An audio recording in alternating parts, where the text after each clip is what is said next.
Friends, పసుపు ఆరోగ్యానికి మంచిది అని చెప్పి మనం రకరకాలుగా దాన్ని వాడుతూ ఉంటాం. అది కూరలో కానివ్వండి, పాలల్లో మిక్స్ చేసుకొని కానివ్వండి, లేదా మనం స్కిన్ పైన రాసుకుంటే స్కిన్ గ్లో అవుతుందని చెప్పేసి చిన్న చిన్న ఇన్ఫెక్షన్స్ కూడా తగ్గిపోతాయని చెప్పి పసుపు వాడుతూ ఉంటాం.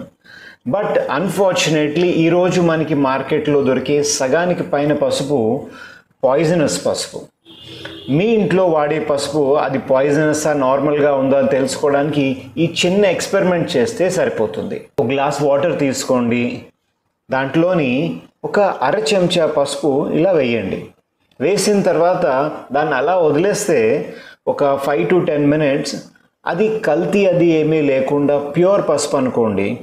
ఆ పసుపు అంతా మెల్లిగా కిందకి దిగిపోయి గ్లాస్ కిందన చూసారా, దీంట్లోనే ఎలాగైతే కిందన ఒక లేయర్లా ఫార్మ్ అయింది కదా, అలా ఫార్మ్ అవుతుంది. ఆ వాటర్ కలర్ పెద్దగా మారిపోదు, చిన్న ఎల్లోయిష్ కలర్ ఉంటుంది తప్ప బాగా బ్రైట్ ఎల్లో కలర్ అనేది రాదు.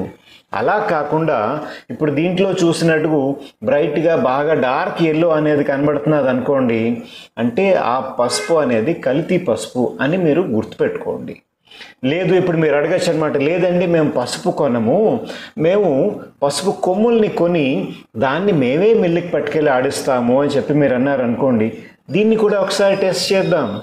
ఆ పసుపు కొమ్ముల్ని తీసుకుని ఇలాగే ఒక 2-3 కొమ్ములు తీసుకుని ఒక గ్లాసులోని ఒక పావుగంట సేపు అలా వాటర్ వేసి వదిలేసేయండి. దాంట్లోని పావుగంట తర్వాత వాటర్ కలర్ మారకుండా అలాగే ట్రాన్స్పరెంట్గా ఉన్నది అని అంటే ఆ పసుపు ప్యూర్గా ఉంది, అది అడల్టరేటెడ్ కాదు.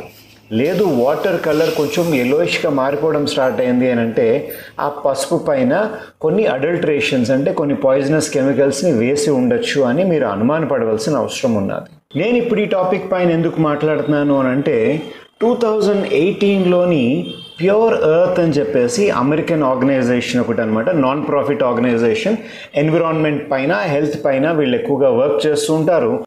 హెల్త్ గురించి ఒక బీహార్లో ఉండే ఒక స్లమ్లో ఉండే వాళ్ళందరినీ బ్లడ్ టెస్ట్ చేస్తుంటే ఆ స్లమ్లో ఉండే వాళ్ళందరికీ బ్లడ్లోని లెడ్ లెవెల్స్ ఎక్కువగా ఉన్నాయి. లెడ్ అనేది ఒక కెమికల్ అనమాట, అది ఎక్కువగా ఉండకూడదు మన బాడీలోని. వాళ్ళు అప్పుడు ఆ స్లమ్లో ఉండేవాళ్ళు తినే ఆహారాన్ని టెస్ట్ చేయడం మొదలు పెడితే వాళ్ళకి అప్పుడు తెలిసింది ఏంటంటే వాళ్ళు వాడే పసుపులోని ఎర్రకారం ఉంటుంది చూసారా, చిల్లీ పౌడర్, గరం మసాలా, కరివేపాకు పొడి, వీటిలోని ఏవైతే మార్కెట్లో నుంచి వాళ్ళు ప్యాకెట్స్లో కొని తెచ్చుకుంటున్నారో వాటిలోని ఈ లెడ్ పాయిజనింగ్ జరుగుతున్నది, వాటిలోని ఇది అడల్టరేషన్ జరిగింది అని వాళ్ళకి ఐడెంటిఫై అయింది. వెంటనే వాళ్ళు గవర్నమెంట్కి ఇన్ఫార్మ్ చేశారు. గవర్నమెంట్ వాళ్ళు అక్కడ రైడ్స్ అవన్నీ చేశారు. అప్పుడు ఎక్కడైతే ఈ ప్యాకింగ్ అవి జరుగుతుంది చూసారా, ఈ గరం మసాలా, పసుపు ఇవంతాను, వాటికి వెళ్ళి చూస్తే అక్కడ లెడ్ క్రోమేట్ అనే ఒక కెమికల్, ఇది ఒక పాయిజనస్ కెమికల్. దాన్ని ఈ షాప్ వాళ్ళు, ఫ్యాక్టరీ వాళ్ళు ఈ పసుపులోని మిగతా వాటిలోని యాడ్ చేస్తున్నారు అని తెలిసింది. వెంటనే నీతి Aayog, FSSAI, food safety and standards authority of India అని ఉంటుంది, వాళ్ళకి ఇన్ఫార్మ్ చేశారు.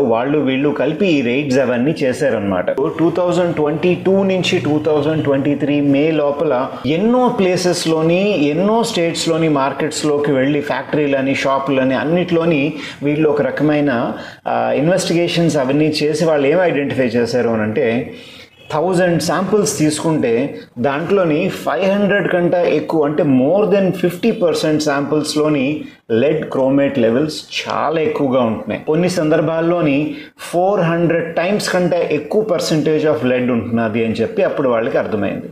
సో విషయం ఏంటి అని అంటే ఈ ఫ్యాక్టరీ వాళ్ళని చెప్పేసి, లేదంటే ఈ ఎవరైతే లోకల్గా ఆడించి మిల్లు అమ్మేవాళ్ళు ఉంటారు కదా, వాళ్ళందరినీ పట్టుకుని అడిగారు, మీరు లెడ్ క్రోమేట్ ఎందుకు వేస్తున్నారు అని చెప్పి. అప్పుడు వాళ్ళు ఇచ్చిన ఆన్సర్ ఏంటో తెలుసా, సార్ మాకేం సరదా కాదండి లెడ్ క్రోమేట్ యాడ్ చేయడానికి, కస్టమర్ మెంటాలిటీ అలా ఉంటుంది. మేము ఒక పక్కన ఒక బౌల్లోని ప్యూర్ పసుపు పౌడర్ని పెట్టాం, ఇంకో బౌల్లోని ఈ లెడ్ క్రోమేట్ యాడ్ చేసిన పసుపుని పెట్టినప్పుడు బాబు ఇది ఒరిజినల్ చాలా మంచిది అని చెప్పిన, హై క్వాలిటీ మంచిది అని చెప్పిన వాళ్ళు దీన్ని కొనట్లేదు ఒరిజినల్ దాన్ని. ఎందుకు అంటే అది కొంచెం డల్ ఎల్లోగా ఉంటుంది, అండ్ ఈ లెడ్ క్రోమేట్ యాడ్ చేసినప్పుడు ఒక షైనింగ్ ఎల్లో అనేది వస్తుంది, అది చూడడానికి చాలా ఆకర్షణీయంగా ఉంటుంది, దాన్నే కొంటున్నారు. నేను యాడ్ చేయకపోతే పక్క షాప్ వాడు యాడ్ చేస్తున్నాడు, వాడికి సేల్ పెరుగుతుంది, నాకు సేల్ అవ్వట్లేదు, నేను కూడా బతకాలి కదండి అని అంటాడు. ఇది కొందరి ధోరణి. కొందరు ఏమంటారంటే ఎస్పెషల్లీ చిన్న చిన్న మిల్స్ వాళ్ళు ఉంటారు కదా, లేదండి మేమేం యాడ్ చేయట్లేదు, మేము డైరెక్ట్గా పసుపు కొమ్ములు తీసుకొచ్చి మేమే చూడండి మీ ఎదురుగుండానే మేము చేస్తాం, ఈ రకంగా మేము చేస్తున్నాం అని చెప్పేసి ఈ FSSA అథారిటీస్కి చెప్పారు. సో ఆ హోల్సేలర్స్ని పట్టుకున్నారు. అప్పుడు వాళ్ళ దగ్గరికి వెళ్ళి వీళ్ళు రేట్ చేస్తే అప్పుడు వీళ్ళకి అర్థమైంది ఆ పసుపు కొమ్ములు ఏవైతే ఉన్నాయో ఆ పసుపు కొమ్ముల పైనే వాళ్ళు లెడ్ క్రోమేట్ పౌడర్ని వాళ్ళు ఆల్రెడీ జల్లుతున్నారు.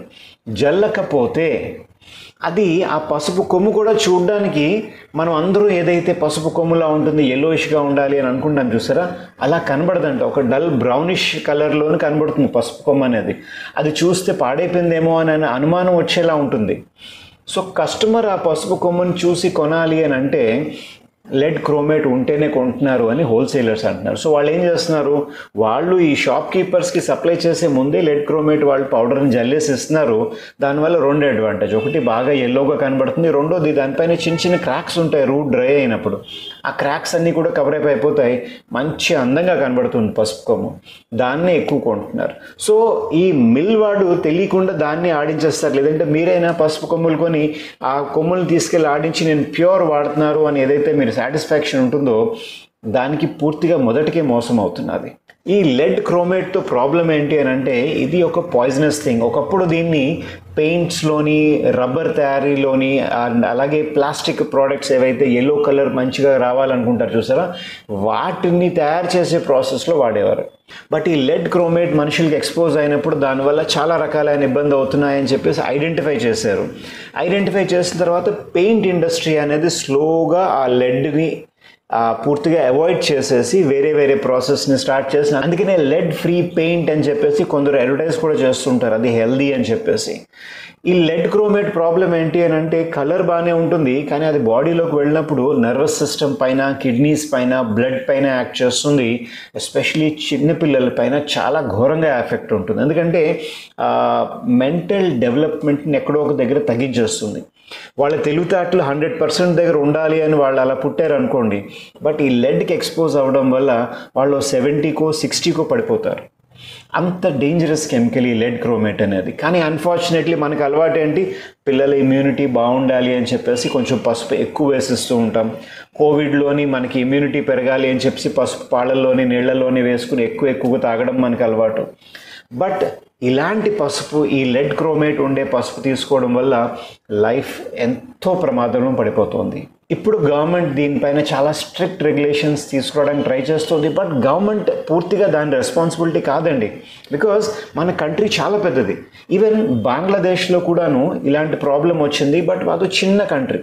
వాళ్ళు వెంటనే దానిపైన యాక్షన్ తీసుకున్నారు అండ్ దాన్ని వాళ్ళు సాల్వ్ చేసుకోగలిగారు. ఒక అడ్వాంటేజ్ ఏంటంటే బంగ్లాదేశ్ అనేది ముస్లిం కంట్రీ కదా, అక్కడ పసుపుని రిలీజియస్ పర్పసెస్ వాటి దానికి ఎక్కడ వాడరు అనమాట. కస్టమ్స్లో కొంచెం తక్కువ ఉంటుంది పసుపు అనేది. సో ఓవరాల్గా దాన్ని కర్టైల్ చేసి తగ్గించడం అనేది వీలైంది. బట్ మన ఇండియాకు వచ్చినప్పుడు హిందూయిజం ఎక్కువగా, మన సాంప్రదాయాల్లోని పెళ్ళి కానివ్వండి, పూజ కానివ్వండి, పసుపు అనేది కంపల్సరీగా వాడతారు. ఎక్కువ పసుపు వాడతాం. అంతంత పసుపు మనం ప్యూర్ పసుపు తీసుకురావడానికి మనం ట్రై చేసినప్పుడు కాస్ట్ ఆబ్వియస్లీ కొంచెం ఎక్కువ ఉంటుంది. తక్కువ ఖరీదులోని ఎల్లో కలర్ రావాలి అని చెప్పేసి లెడ్ క్రోమేట్ అనేది ఎక్కువగా వాడుతున్నారు. కానీ అలా కాకుండా మనం యాజ్ కన్జ్యూమర్స్ కొంచెం అవేర్గా ఉండి ఏది ఒరిజినల్, ఏది నాట్ ఒరిజినల్ అని మనం ఐడెంటిఫై చేసుకోగలిగితే మన హెల్త్ని, మన నెక్స్ట్ జనరేషన్ యొక్క ఫ్యూచర్ని కూడా కాపాడని వాళ్ళు అవుతాం. ఈ టాపిక్ పైన మీకు ఇంకేమైనా డౌట్స్ ఉన్నాయంటే కింద కమెంట్ సెక్షన్లో అడగచ్చు. నా పేరు డాక్టర్ సురేష్ సౌమ్యాజుల. సర్వే జన సుఖినో భవంతు.